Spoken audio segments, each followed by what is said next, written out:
नमस्कार। कक्षा 10 में अपने ग्राफ का सवाल आता है।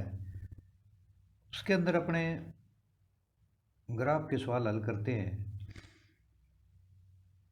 इस तरह से 4 कॉलम फर्स्ट सेकंड थर्ड और फोर्थ चतुर्थांश बना करके। तो इसमें एक असमीका का सवाल भी आ सकता है, क्योंकि यहाँ पर जो दो चरों वाली असमीकाएँ हैं उनको हटाया गया है। तो जिसमें केवल एक चर है उससे संबंधित सवाल है वो पूछा जा सकता है। अब यहाँ पर अपने एक क्वेश्चन लेते हैं कि x बड़ा है बराबर है 2 से। इसको अपने ग्राफ के ऊपर प्रकट करना है कि ग्राफ में कैसे दर्शाएंगे। असमीका क्या होती है? जो समीकरण से अलग हो, समीकरण से जिसका भिन्न रूप हो, वो असमीका होती है। तो पैमाना इसके अंदर अपने ग्राफ की तरह ही x और y एक्स पर a सेमी बराबर 1 इकाई ही मानेंगे।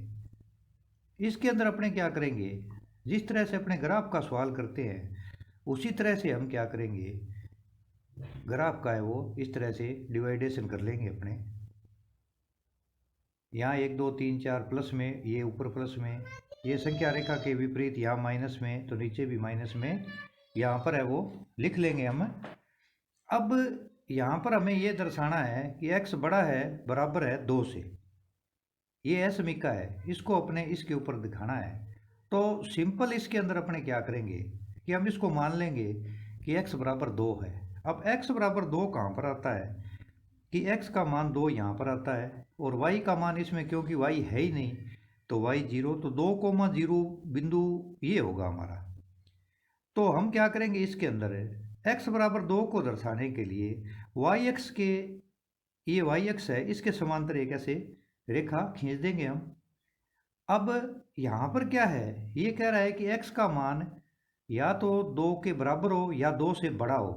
तो इस साइड में x के सारे मान हैं वो क्या होंगे, बड़े होंगे। इस साइड में आने का सवाल ही नहीं उठता, क्योंकि ये मूल बिंदु से दूर जा रहा है।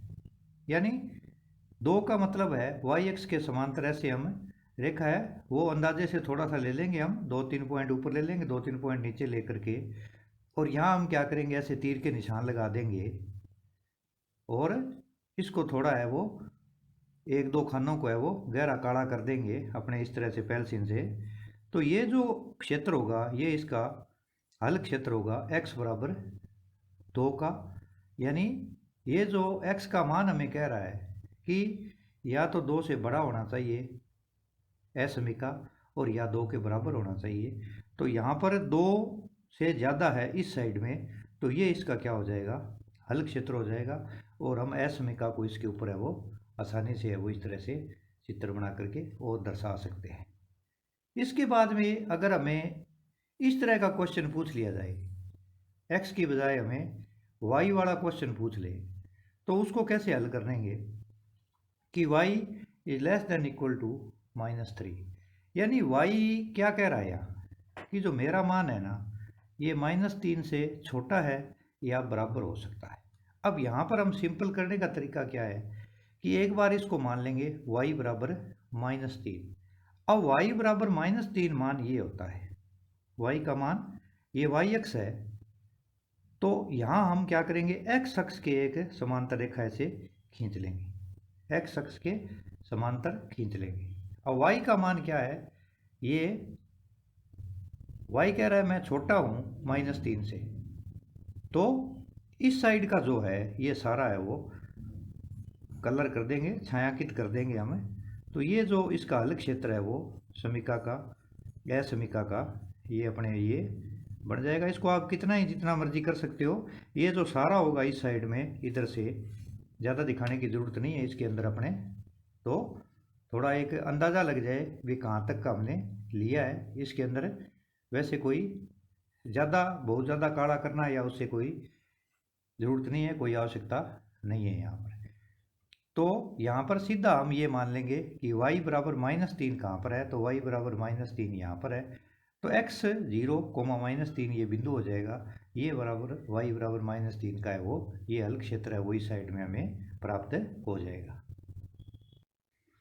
एक और क्वेश्चन इसमें इस तरह से पूछा जा सकता है कि ये भी एक ही तरह राशि है x, इसके साइड में 2 खड़ी लाइनें करके लेस देन इक्वल टू 3, यानी 3 बड़ा है बराबर है इस 2 लाइनों वाले अंदर x है, इसका मोड कहते हैं हमने। अब इस मॉड्यूल्स को हम हटाते हैं, इसको अगर मैं हटाता हूँ तो ये इस तरह से इस रूप में आ जाता है कि x का मान है वो बड़ा है बराबर है -3 से, और x का मान छोटा है बराबर है 3 से। तो ये इस रूप में आ जाएगा। अपने इसको जब हटाते हैं, अपने मॉड्यूल को, मोड को हटाते हैं, ये मोड का चिन्ह है, मॉड्यूल्स को हटाते हैं अपने इसको, तो ये इस रूप में आ जाता है। यानी इसका मतलब क्या हुआ कि x एक तो ये हो जाएगा और एक ये हो जाएगा। x यहाँ पर लिखेंगे तो बड़ा है बराबर है -3 से, और एक ये हो जाएगा। अब इसके अंदर सीधी सी बात है कि हमने वही बनाना है, पैमाना भी अपना वही रहेगा, x अक्ष और y अक्ष पर एक सेमी बराबर 1 इकाई, इसमें कोई बदलाव नहीं आएगा। यही हम क्या करेंगे, इस तरह से हम वो बना लेंगे। 0 1 2 3, इधर -0 1 2 3 लिख लेंगे, ऊपर 1 2 3 प्लस के नीचे 1 2 3 है, यहाँ पर क्या आ जाएंगे, ये माइनस के आ जाएंगे, इसके अंदर -1 और -2 -3। अब इसका हल क्षेत्र क्या होगा, यहाँ पर ये ध्यान देने वाली बात महत्वपूर्ण है कि इसका हल क्षेत्र क्या होगा। तो यहाँ पर हम क्या करेंगे, x बराबर 3 मान लो और x बराबर -3 मान लो। यहाँ से एक बार मैं x बराबर 3 लेता हूँ और एक बार x बराबर -3 लेता हूँ, तो ये क्या होगा, यहाँ पर x बराबर 3 है और यहाँ पर -3 है, और जब प्रश्न में x दिया हुआ हो तो रेखा है वो y अक्ष के समांतर आएगी, और प्रश्न में अगर y दिया है तो रेखा है वो x अक्ष के समांतर आएगी। अब यहाँ पर क्योंकि ये दोनों चीज़ें इकट्ठी दे दी है, मोड के अंदर दे दी है, तो मॉड्यूल्स को हटाते हैं तो 2 चीज़ें हमारी यहाँ सामने स्पष्ट क्लियर हो जाती है कि -3 और 3, माइनस और 3 से लेकर के जो ये सारा है, ये इसका क्या हो जाएगा, हल क्षेत्र हो जाएगा इस असमीका का। अगर हमें ये 2 लाइनें लगाई हुई हो, ये ध्यान देना है, ये मोड का चिन्ह है। आगे बड़ी कक्षाओं में आप इसके बारे में विस्तार से जानकारी प्राप्त करेंगे। जब ये मॉड्यूल्स को हटाते हैं, मॉड्यूल्स को, तो ये स्वरूप प्रदान हो जाता है इसका कि x का मान है वो यहाँ पर, इनको अलग अलग लिखते हैं तो ये आ जाता है कि ये लिखें x is less than equal to 3 and x is greater than equal to -3। तो यहाँ पर मेन समझने वाली बात है कि 3 और -3 के मध्य अगर यहाँ पर y हो और यही सिचुएशन हो, तब हम क्या करेंगे, यहाँ x अक्ष के समांतर 3 और ये आ जाएगी, फिर इसके अंदर का है वो क्षेत्र आ जाएगा। तो यहाँ पर मुख्य जो ध्यान देने वाली महत्वपूर्ण बात है कि अगर हमें x का सवाल पूछता है तो y अक्ष के समांतर रेखा लेनी है, और अगर y का सवाल पूछता है तो x अक्ष के समांतर रेखा लेनी है। जैसे बीच वाले क्वेश्चन के अंदर मैं पुनः आपको बता दूं, इसमें हमने क्या पूछा था, उसने सवाल में ये पूछ रहा है कि y छोटा है या बराबर है -3 के, y is less than equal to -3।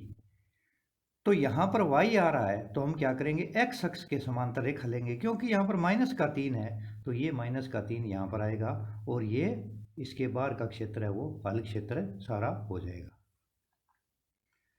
तो यहाँ पर पुनः ध्यान देने में कि अगर y वाला सवाल आता है तो रेखा है वो x अक्ष के समांतर खींची जाएगी, यानी ये हमारा x अक्ष है तो इसके समांतर रेखा यहाँ इधर आएगी, या सवाल की प्रकृति पे सवाल की क्या पूछ रहा है, या इस तरफ आएगी। अगर सवाल y वाला पूछा जाता है हमें कि तो x अक्ष के समांतर, और अगर सवाल पूछा जाता है x से संबंधित है तो जो समांतर रेखा है वो या तो इधर आएगी या इस साइड में आएगी y अक्ष के समांतर। x वाले सवाल में y अक्ष के समांतर, और y वाले सवाल में x अक्ष के समांतर आएगी।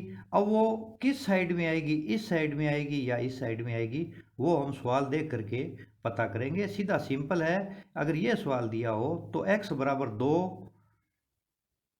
करके हम सीधा यहाँ पर आ जाते हैं और y अक्ष के समांतर रेखा खींच देते हैं एक ऐसे।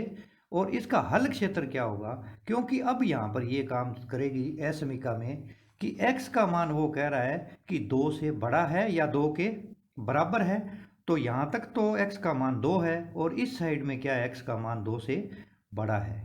तो यहाँ पर पुनः असमीका वाला सवाल है वो एक चर राशि वाला पूछा जा सकता है, क्योंकि कोर्स के अंदर दो चर राशि वाली असमीकाएँ हटाई गई है, एक चर वाली का कोई जिक्र नहीं है, इसलिए इस सवाल को भी थोड़ा आपने वो ध्यान में दे लें।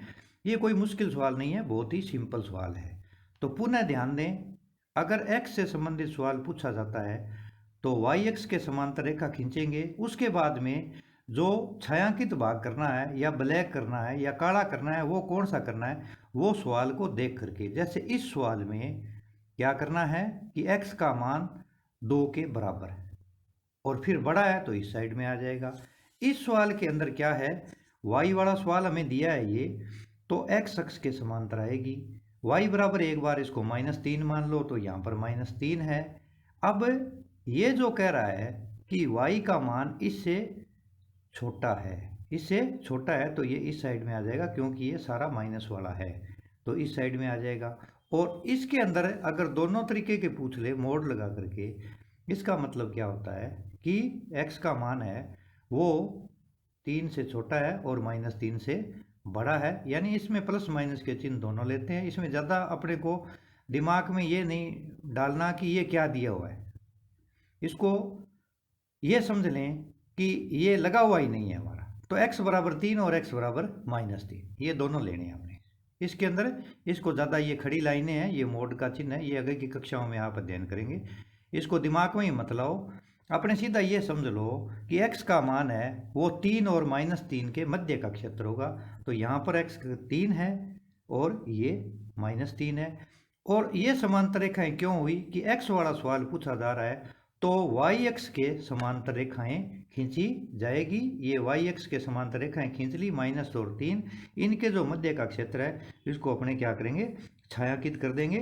तो ये क्या हो जाएगा, इसका हल क्षेत्र हो जाएगा इस असमीका का। इसको समीकरण नहीं बोलते, अपने इसको असमीका कहते हैं। यानी समीकरण में दोनों पक्ष क्या होते हैं, बराबर होते हैं, बराबर का चिन्ह लगा होता है। मुख्य रूप से मोटे मोटे रूप में मैं आपको समझा दूं कि समीकरण में इस तरह का निशान नहीं होता, केवल बराबर का ही निशान होता है। अगर इसमें छोटा बड़ा या दोनों लगे हुए हों तो वो क्या कहलाती है, असमीका कहलाती है। तो इस तरह से इसमें भी जो संबंधित सवाल हैं एक चर राशि वाले, उनको आप अवश्य करके देख लें, ताकि अगर ये सवाल वायदीय परीक्षा में पूछ लिया जाता है तो हमारे अंक है वो पूरे के पूरे हमें प्राप्त हों। अगर हमने देखो, इसमें एक बात ध्यान देने वाली बात है, जो इंटेलिजेंट विद्यार्थी है उसके लिए गणित के सभी टॉपिक पढ़ने पड़ेंगे, क्योंकि चाहे प्रश्न कहीं से आए कहीं से पूछा जा सकता है। तो इंटेलिजेंट छात्र का है वो इसमें अंकों के मामले में इसका नुकसान